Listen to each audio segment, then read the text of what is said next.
Views போச்சு அப்பல. அது நீ சொன்ன மாதிரி ஒரு 20 கோடி வியூஸ் அந்த மாதிரி தான் போயிட்டு இருந்துச்சு. ஆனால் தலை இறங்கும் போது அப்படியே ரேஞ்சே வேற, கிட்டத்தட்ட 100 கோடி 200 கோடி வியூஸ்க்கு மேலே போயிடுச்சு.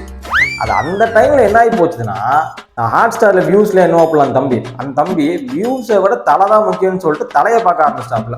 இந்த டைம்ல கொஞ்சம் வியூஸ் மிஸ் ஆயிடுச்சு. இதெல்லாம் ஒரு காரணம். யாராவது மொட்டை அடிச்சுட்டு வந்தா அவன் தலையில தபையெல்லாம் வாசிப்பீங்க. ஏன்டா அது என்ன இந்த வருஷம் பிறந்த குழந்தையாடா ஒவ்வொன்றா எண்ணி சொல்றதுக்கு? இந்தியன் பிரீமியர் லீக்டா, எல்லாமே இன்டர்நேஷனல் சாஃப்ட்வேர்ரா.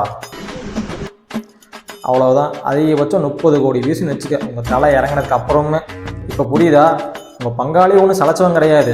மும்பையும் சரி நீங்களும் சரி 2 பேருமே தலைக்கு 5-5 கப்பு வச்சிருக்கிறீங்க. ஃபேமஸ் பிளேயர்ஸ் இருக்கிறாங்க.